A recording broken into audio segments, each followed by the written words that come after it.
Namaste. I'm with Rahul Goswami ji. Rahul ji is an expert on rural development and agroecological practices, sustainable development and intangible cultural heritage. He's been working in particular on encouragement of multidisciplinary study of contemporary livelihoods and sustainability issues. He's been what is called an expert on UN panels. And Rahulji, I'll ask you to do a little bit of background about your work, your career in all these decades. I'll just keep it as simple as I can. I've always been interested in what is commonly known as traditional knowledge. Not that I agree with how this term is defined and used, but since it's become convenient to use traditional knowledge or indigenous knowledge systems, and that really began as a teenager in Bombay, partly thanks to exposures to the forests in the Western Ghats and to the coastal communities north of Bombay. And when I was able to visit these with the wide-eyed wonder of a boy turning into a teenager, I was able to thankfully take away memories, vignettes and impressions which I think have helped sustain this view, this outlook on man and nature, and therefore man, nature and the universe for all these years. By, I think, especially in the later part of my life, by happy circumstance, I was able to turn this into something that became a program. That program has taken me into the role of advisors in ministries such as agriculture and environment, in both cases on traditional knowledge relating to crop cultivation, relating to forestry, the use of water, the stabilization of soil, and I think the dimensions that go beyond these labels and descriptions, which have very much to do with the spiritual and with our consciousness. Then the introduction and the induction into this UN system, and particularly UNESCO, occurred partly because of this prior work that I had done, which was, while it was, I think, useful to do for the very subject of traditional knowledge, I found after some time that the rigidity of a globalized bureaucracy began to stifle the very mission that it had undertaken. And this is when I began looking for people, partners, organizations with whom I could strike a chord on this subject and at least widen it, if not take it forward. And I think in that context, I'm very happy to have run into Brihat and into you. Thank you. So just sort of going back, I heard you were part of the Narmada Bachao Andolan. Yes, I certainly was. Tell us a little bit about that part. We wanted to save rivers. Rivers were our mothers. Rivers were the elemental force. We thought that big dams, large constructions had no place interrupting forces of nature, the elements in their motion through our planet and through our lives.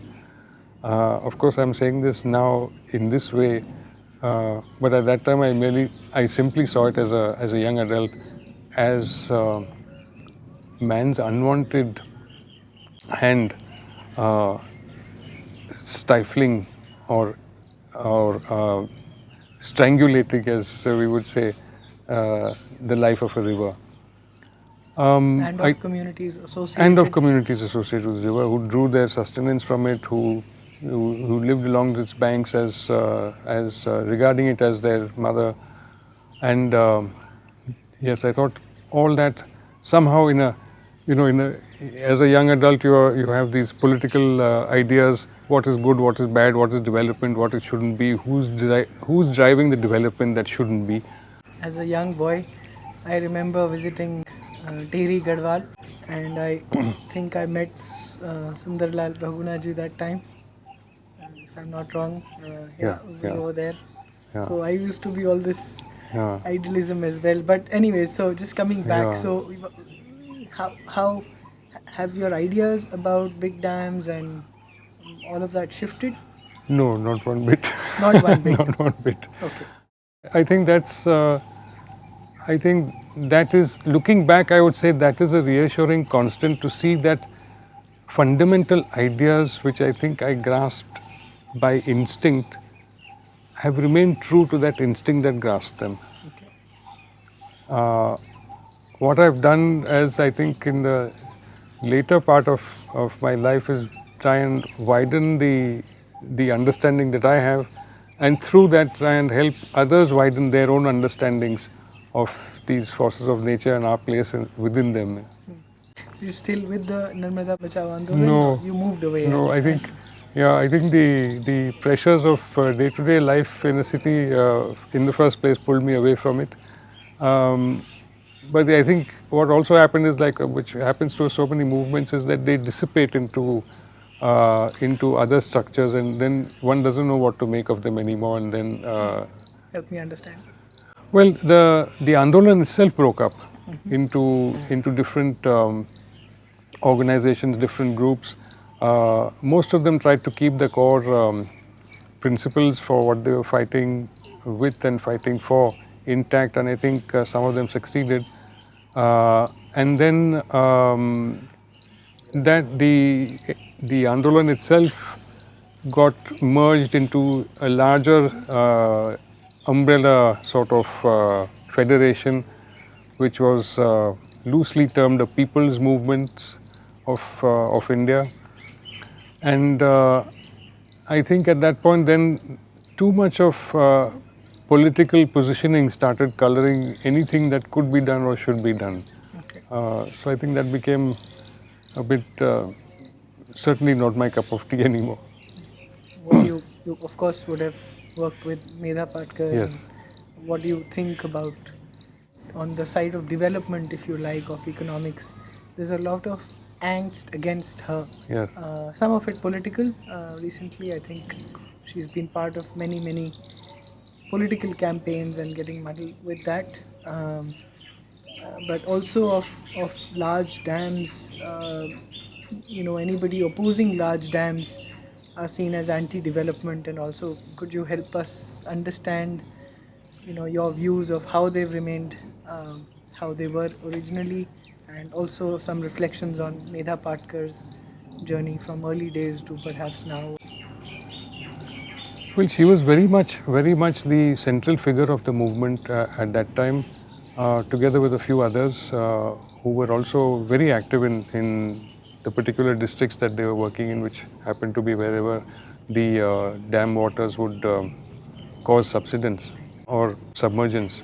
Because of the day-to-day dynamic of the the long-running protest and the long-running episodes of activities surrounding the Andolan, I don't think people like me who joined us as supporters of the movement, but who wanted to also be physically present wherever these activities were taking place, I don't think we were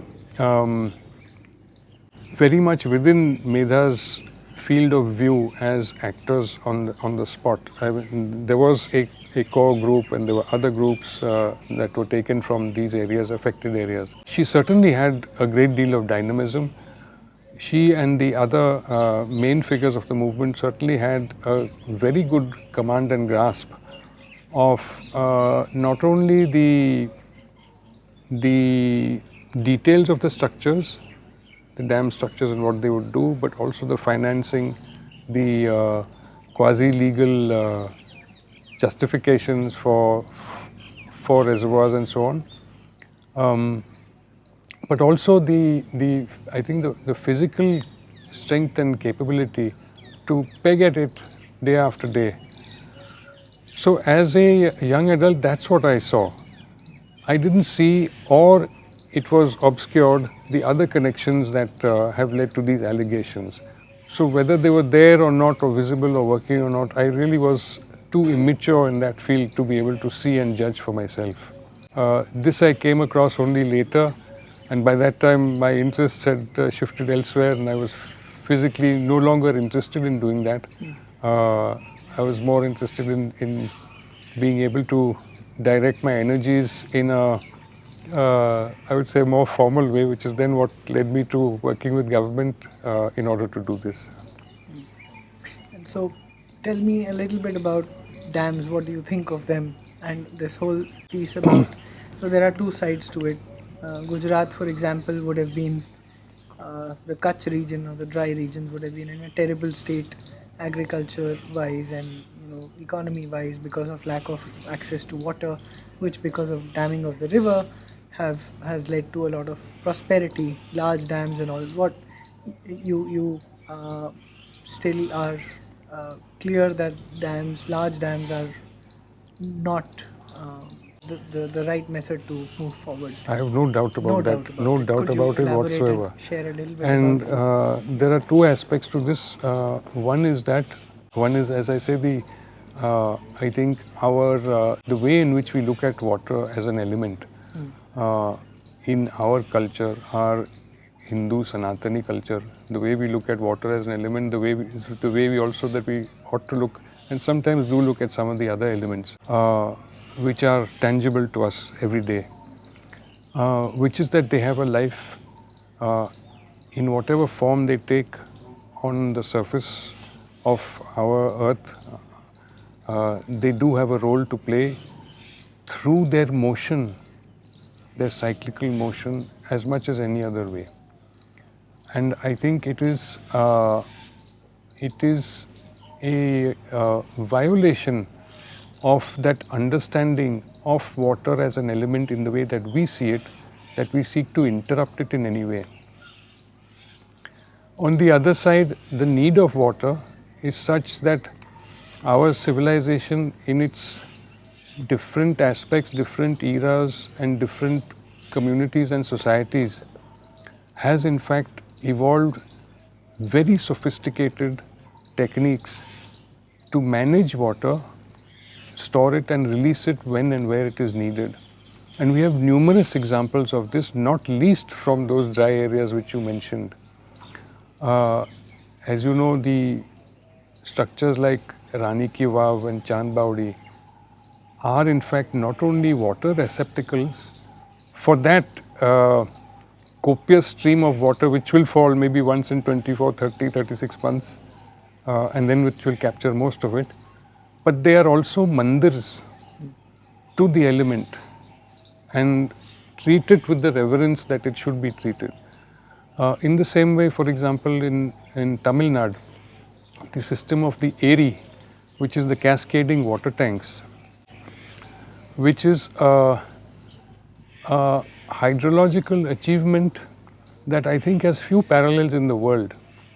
And quite a few people tend to forget that the inner parts of Tamil Nadu, by which I mean the ones that are abutting or adjoining or in fact on the lower portion of the Deccan Plateau, are semi-arid zones. They are also relatively dry zones.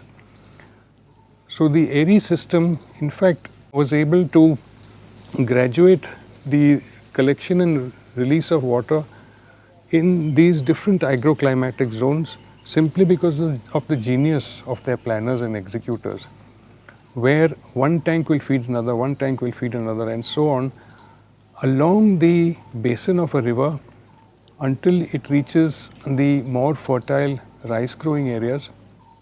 But even then there were conditions on when water would be released, and it was only when the last tank was full that the water of the first tank far up the chain could begin to be used. So we had, what I'm trying to say is that we have approached the subject of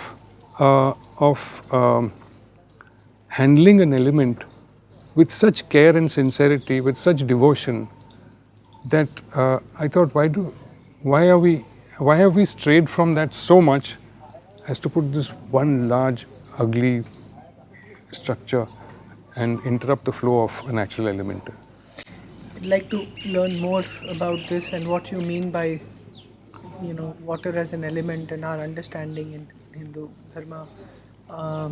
Like I said, I used to be this idealist young boy traveling to Tehri and other places, meeting Sundarlal Bahuguna and Chandri all Prasad Bhatt, all sorts of campaigns around not building large dams. And then, to be honest, in the last few years, I've deviated from that whole idea because I felt that human beings will always do such interventions on earth to to enhance life, I guess, or to make things accessible to them. I remember one example of the Kerala canals. I believe they're a result of human intervention. And when I was reading about this, I read about that as I was moving towards changing my orientation to dams, that example came up, that's a classical example of human interventions benefiting society, and so do dams in that sense. Please help me understand why you still have a, if you like, a conservative view on how dams need to be, and what your opposition with large dams. The Kerala canals, although I am somewhat familiar with them, having done some work in that state as well, I am of course much more familiar with where I live and have lived, which is Goa. And in fact, I was telling some of the participants at this workshop that we are doing that right from the mouth of the river to about 12 to 14 nautical miles inland, till the point that any tidal influence is seen, every single riverbank you see, every curve of it, every straight stretch, whatever the vegetation on the other side of the Bandh, that Bandh is man-made and has been maintained by hand and by stone and by mud. And that is, of course, a handling of the water element and then its transformation in concert with the elements on the other side. So certainly, what I was mentioning this in context with is that if you look at it as every riverbank in Goa where there is a major river, having its banks in fact constructed, we are looking at hundreds of kilometers of Bandh construction, which is an engineering feat of an extremely high order and a very large magnitude as well. And I think the magnitude of that feat has yet to be properly understood, because what it meant is that at the time that it was conceived and began to be carried out, which we are told is corresponds to what is called the later Vedic age, that at that time certainly we had the equivalent of let's say hydrogeologists or hydrologists, Yeah. who were able to entertain in their minds the entirety of this water system on the coast and decide how it should flow during the monsoon, at the abatement of the monsoon when the fresh water increased, and so on. And if you think about it, this is a conception that is almost astonishing for us to be able to render in our own understanding in the present. But they had it and they mastered it in the past. And so I think that if we handle water in order to benefit, then I certainly have no argument with it whatsoever.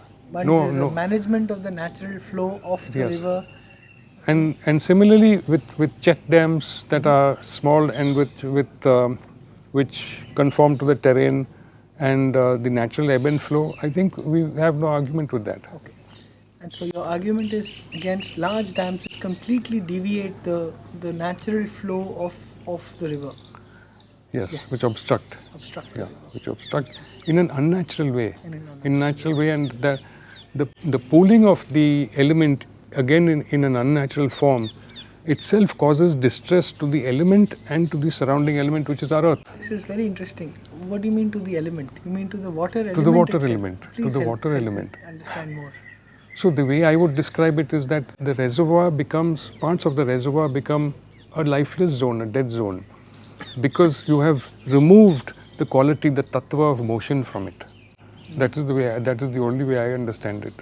It's a simple way, but I can't do any Sure. better. And is this an instinctive view of it? I would or- say so. Yeah. Yes, it yeah. is. Okay. Were you always like this?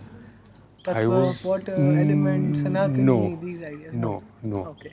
No. You know, and this is what I mentioned that time, that the instinct was there, but in what language to couch the instinct in for my own ears to hear and my mind to understand is something that I was able to attempt only later, thanks to the retention of these memories. Okay. And what was your sort of, how was your orientation before that? I mean, what changed before and after? Well, my orientation was that these things are large, ugly, and somehow unnatural. They are alien to what I think should be there. But beyond that, I couldn't very much explain it. I did realize at some point, I think in my later adult years, that of course, quite a few would have had these instincts. They would be the kind of people we would that may be called instinctual environmentalists or ecologists or whatever you like to call them, but whose I would say good energies and maybe later good offices were sought to be appropriated and controlled by various kinds of politically and ideologically related forces. And I think that is certainly what happened to me for some time and what happened to a lot of others, whether they were deep into a movement or merely peripheral. I feel that if you continue to nurture these impressions and look for new ones, and thus build up patterns, and concentrate on those rather than all these other extraneous influences, then you will probably naturally arrive at a philosophy of environment or spiritual environmentalism on your own, which then you don't need to borrow from others to describe it to yourself. And this spiritual environmentalism was natural to you, or you learned some, for example, the couching of your instinct, you said, along your later adult This is years? difficult to say. I would be hard pressed to give a date or a time to it. I would say that, what I think I would like to say, which may be of interest to you, is that when the the ideologies and the politicization of environment starts becoming what is visible rather than the issue of an environment, the matter of an environment issue itself, then one perhaps that was what perhaps leads one to look for signposts to deeper explanations. So in this case, and I would have to say thanks to my having a residence in Goa, where I'm quite intimate with the environment, the flora and fauna there, then you begin to absorb the signs and symbols directly without any intervention at all. And I think that is the most important education that you can search for and hope to gain, provided you stay true to it. Without even any intervening language, these speak to you directly. Yeah. Let alone translation, Very nice. So, shifting topics, help us share with us, your journey with UN and UNESCO and sustainability development goals and your whole experience of that. You're conducting a workshop with us here on, as we've explored, perhaps actually evil by design versus just the nature of bureaucracy, inefficient bureaucracy. Both of those aspects of UN and UNESCO we've been exploring in the last few days and continue over the next few days. So help us, share with us how you got into this whole ecosystem of UN and right. UNESCO? I mean, I would say, we will say evil by design versus cataclysmic ineptness. Cataclysmic ineptness. I mean, sometimes I've been, as I was telling you the other day, I was banging my head on the wall, thinking, why can't these people simply see what's needed, and it takes a minuscule amount of effort and money on their part to do it. But yes, I think that is the hallmark, calling card of the agencies of the UN system and the system as a whole. They tend to take this, jetliner view of the world, and therefore come up with also jetliner-oriented solutions to it. Whereas, I mean, if you forgive me for using a trite metaphor, whereas a simple hath gadi or a bullock cart, a bail gadi might do the job do just the job that is needed with much less of a mega budget and mega bureaucracy behind it. The introduction or the induction into UNESCO, in fact, took place because of my work on documenting traditional knowledge in India, which was at that time. And I found myself with this thing called the Convention for Intangible Cultural Heritage, which is a bit of a, I have no hesitation in saying it's a clumsy term, and it's difficult to render, I think, in any of our Asian languages, because we can't make sense of what the word intangible means. Because for us there should never be any distinction between tangible and intangible. They flow into each other. But I did like the approach of this convention, and what to my mind set this convention apart from other treaties and conventions, not only in the cultural sphere but other spheres as well, relating to environment, forests and water and so on, is that it put the onus of decision making and description in the hands of those who had the knowledge, rather than in the hands of experts, which is what usually happens, which is what almost in every case happens. And I thought, well, this is something different, and maybe I should like putting my energies into this. And so I continued this association, or rather they continued having me with them by turning me into what they called an expert facilitator for the convention in the Asia region. And this work entailed traveling to a number of the countries in Southeast Asia, East Asia, Central Asia, in order to sensitize the bureaucracies and the administrations who were mandated with culture to be able to understand how the convention worked, what it did, and what it could do for the knowledge bearers. So this continued for quite a number of years until 2019, and in fact after that it petered out naturally because of all the events that followed thereafter. And along the way, I would say, is partly in parallel but partly before, continued my work with the Ministry of Agriculture, Government of India, through an ICR, Indian Council of Agricultural Research program, which went on for 5 years until 2013, on the documentation of traditional cultivation knowledge from 2005, and which again continued in parallel with all these experiences, was an advisory position with the Center for Environment Education Himalaya, which was engaged in doing a lot of work in the western Himalayan region of the Indian Himalayas and the eastern Himalayas, which would be northeast of India.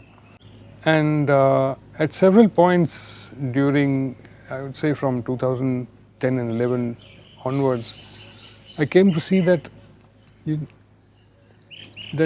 are placed at some points in time of your life with certain organizations or people and ideas and concepts, in order for you to either see something or to do something. And I think at several points this was what was being shown and done. that you are there perhaps to interpret or reinterpret or see things in a way which ought to be naturally seen, but which some things are not as clear as they should be, and perhaps this is your role. And in order to at least satisfy my in the intellectual progress, that is what I consider it to be, that my role is to interpret this and to present it in ways that make it simple for others who are in the cities making the decisions, for them to understand. So I try to do that. I would say on the whole it was fulfilling, but only to the point where the flow of understanding was left to itself. Once that began to be interrupted and transformed in ways that it should not be, that is when I began to start to retreat myself from UNESCO. What do you mean? What is required in this is what UNESCO itself calls the safeguarding of this heritage, by which it means is not only the documentation, but its encouragement and the continuity of its transmission. That is, a generation which is a knowledge-bearing generation passes it on through its own methods to a following generation. And this, to my mind, needs to be done on terms that are only of the communities and no one else's, which means that you don't call experts to say, the community, you have this and this is how you should do it, and you have to follow our convention, and if you follow our convention, then you can consider it being done.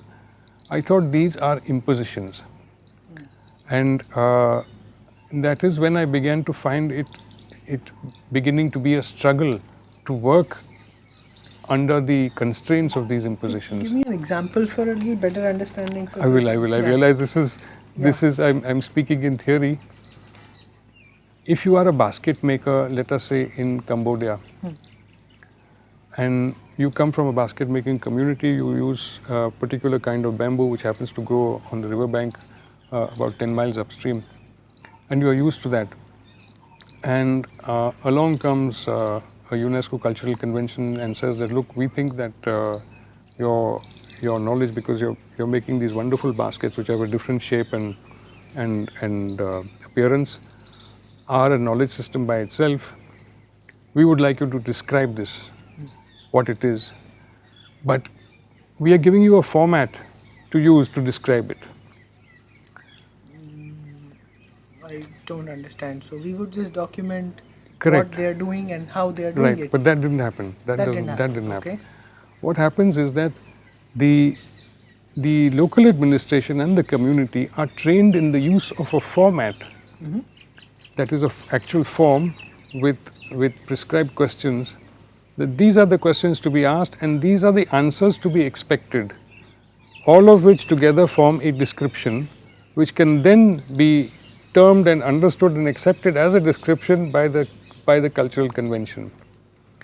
And this to me was a imposition, because you are asking for a description but not in that gentleman's language, and you are not asking him to describe it in an open-ended, free-flowing way that he would normally do.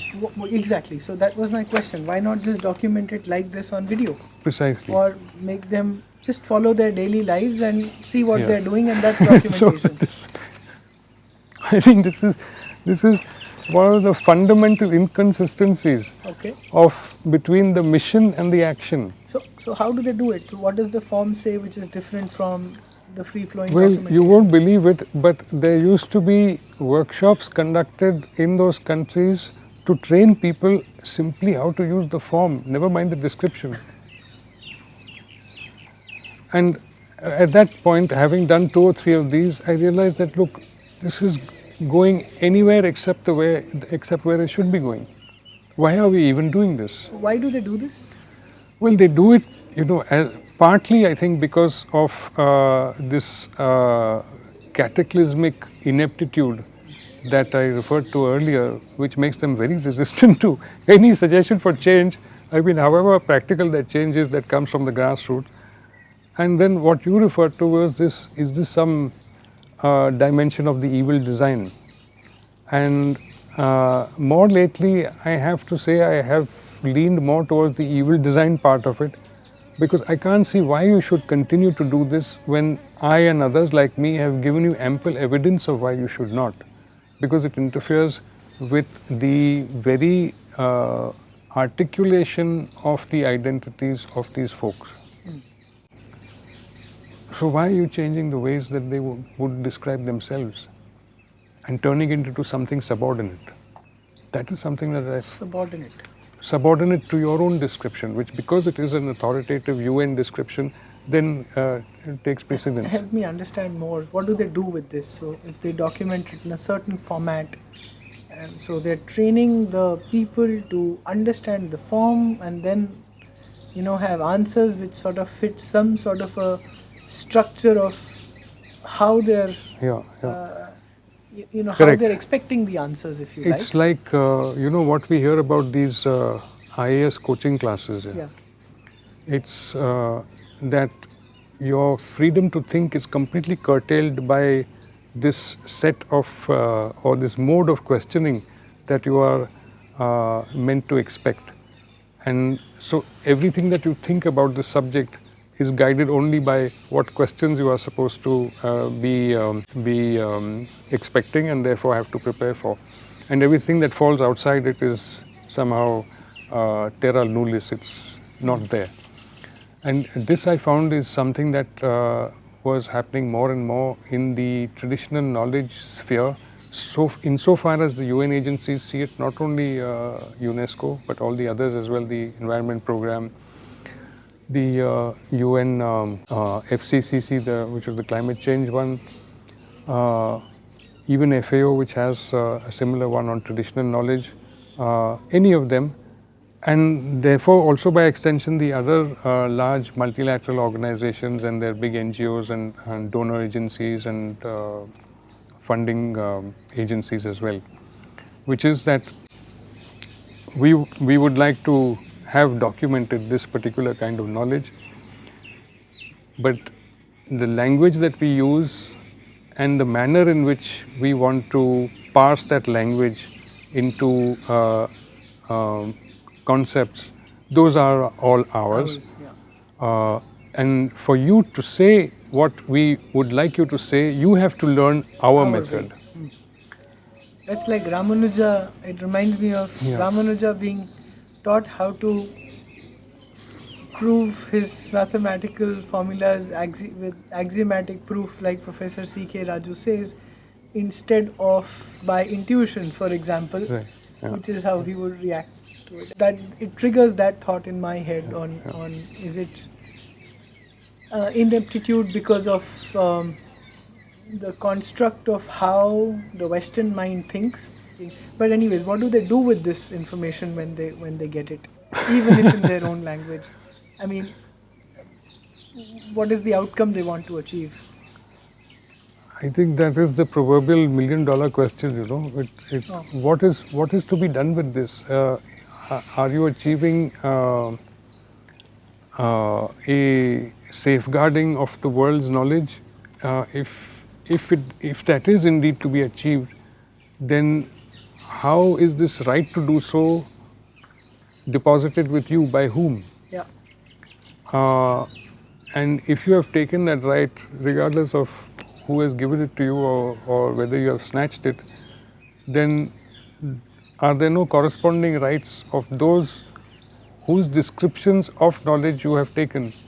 So all this has sort of rolled on like a juggernaut without this being questioned, asked, debated, nothing. So it almost sounds like a civilizing mission for the third world. We'll come and tell you what you need to document. We'll document it for you. You guys don't know what wonderful knowledge you're sitting on. It almost sounds like that. Is it? At times it has sounded exactly like that. And that is what I found, especially I would say in the last 6 years, I began to find, certainly, after some transformations of my own on an intellectual and spiritual nature, I began to find that quite distasteful. That why are you seeding my community mind with alien thoughts, concepts and languages, terminologies and glossaries? Why are you doing this? And I found I could no longer justify to myself or to my wife or to anybody close to me why I'm continuing to be part of it. That is when you moved out. That is when I moved out. Yeah. How would you do things differently if you, as an expert, you as somebody who's observed this not only in Goa but in the Western Ghats, in Western Himalayas, Eastern Himalayas, all over many Southeast Asian countries, what would you do differently? Is it important to document this knowledge?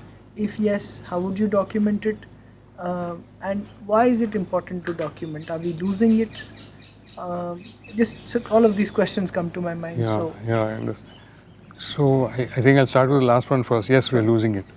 Okay. I think we're losing it at a rate which nobody really understands. Unprecedented. Yeah, and for so many reasons, the reasons that usually come to mind, but because they are true, is urbanization, the sort of macroeconomic models and behaviors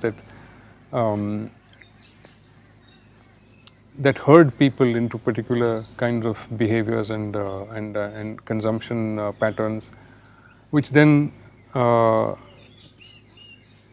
removes them from the more organic, more naturally based system of produce and products, humble products, which our earlier generations or our generations till now have been used to. For example, I mean, the most simple thing is the water containers that are used in our village and rural homes. You would be hard pressed to find one that is now made of mitti. Plastic has just taken over every single dimension, every single kind of container, and whether large or small. And you think that's by the force of economics? It's by design, or is it really the convenience of people? You see, there is a part of me, sir, which is more and more split in my own head, and that are we clinging on to some of these ancient methods or traditional methods of, say, water, either storing or transport? Is it natural? Is it okay for human life to change and adopt and all of that? Is it being forced in a very subtle manner upon them by ways of, I don't know, bombarding people with information and images and stories that you are backward? For example, if you are not here, if you're not in a city, basically elevating people's aspirations to a level that all of this that I'm doing is somehow backward, I'm poor, it doesn't aspire, it doesn't fulfill people's aspiration of who they think they can be. I mean, is it in a subtle way, in a roundabout way, via that? I don't know, I struggle with these ideas, I think we all do, because we see these influences and forces work at so many levels. I mean, the example of water containers, I think the plastic invasion, if we call it that, would be so much less malign if plastic wasn't piled up, degraded plastic wasn't piled up in these unsightly piles all over our villages. Our villages have just no way to deal with these. If we had, I mean, I am not neither a purist nor somebody who's sentimental about having to just let us use only this container and no other kind of container. But I think that the consequences of any choice of adoption need to be thought through by any community that does that adoption, that what is this going to mean for us if we cannot reuse it, recycle it, repurpose it in some way when it has ended its useful life or when it is chipped or broken. And if then its destiny is just to lie there and pollute our fields and block our little waterways, then we have to think carefully about it. So I think this kind of procedural thinking has to be applied to all such material objects and structures. I don't advocate that we hang on to one just for the sake of hanging on to it. But I think if a particular kind of material has has a less malign influence once it's has a less malign effect once its usefulness is over, and it can be used in other ways with the available understanding at the local level and the available pool of labor at the local level. Then I think that automatically suggests itself.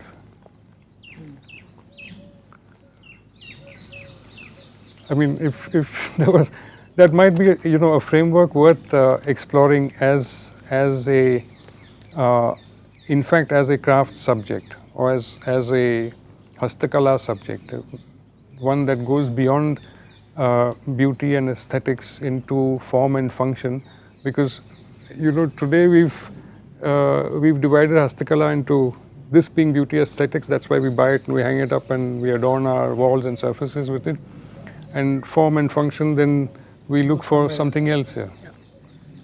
That segregation has happened, Yeah, which is, yeah. like yesterday also you're talking about handlooms being destroyed, and here is my conflict in my mind. Like I mentioned Milton Friedman yesterday as well. He actually comes to India in the 1970s or maybe 80s or something, and does a series on how the Indian government, by unnaturally subsidizing the handloom sector, has, to keep that handloom sector alive, has kept entire generations of people in poverty. That really got me thinking, because I was completely of this view also that the handloom sector is dying, our tradition whatever has to remain, but then came along this completely conflicting view, and I don't know how to deal with this. That are we Yeah. artificially keeping alive a certain art form, if I may call it an art form? It's which is economically not viable, and we're keeping people in poverty by artificially subsidizing it. You see the point? And I don't know, I tend to buy that argument, while what has happened is that traditional handlooms were replaced in South Korea and in Japan,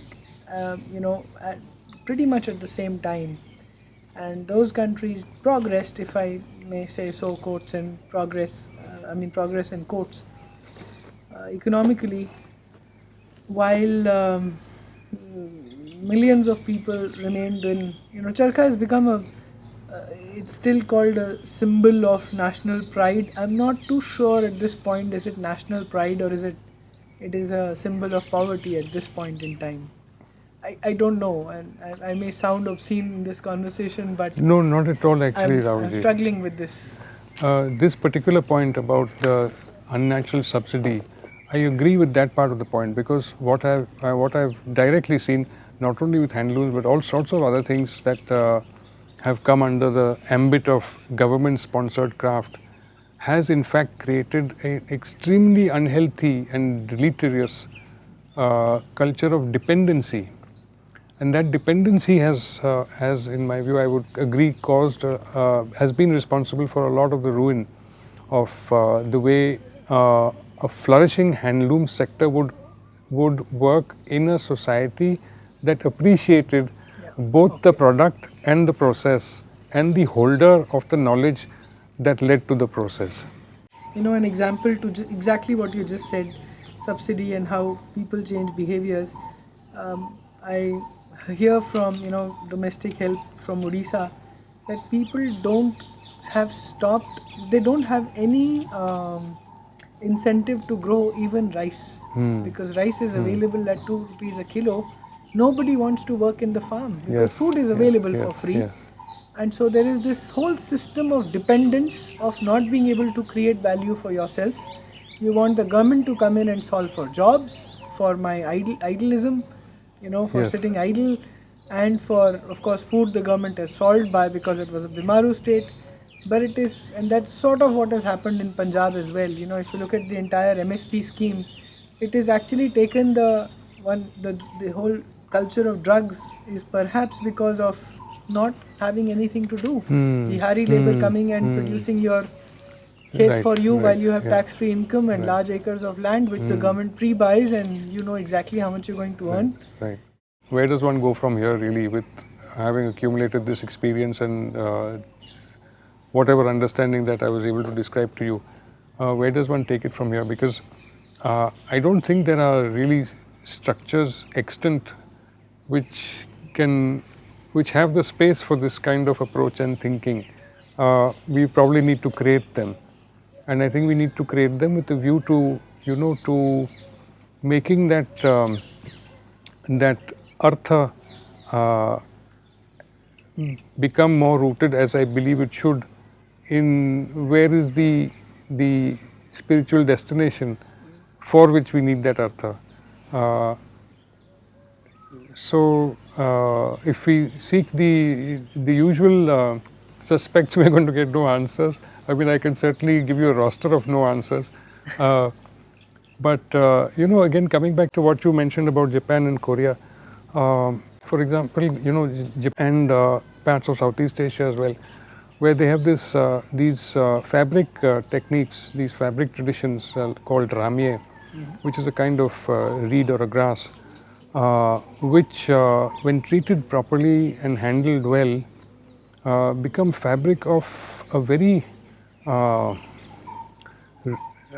which have very rare, difficult to find qualities in terms of the fall, the luster, and so on. And clothes and apparel made out of these are much sought after and become really objects of cultural status in that society. So naturally they are highly priced, and because they are highly priced, that price does in fact genuinely trickle back, I'd say does more than trickle back to the origin. And I think these are the kind of models that exist even in highly advanced, so advanced relative Asia, which we have sufficient knowledge about, which we have direct experience about, which I see no reason why we can't do here in terms of the model for a huge variety of Hastakala, but not only Hastakala, even going beyond into our more direct, more hands-on interaction with the elements, whether it's cultivation, whether it's water management, forestry, and so on. This is something that I think we need to look for a new relation with, in a way that I perhaps mentioned earlier, with the least amount of artificial interpretation and translation. For now, we'll let you get back to Thank your you. workshop. Thank you. Hope you enjoyed listening.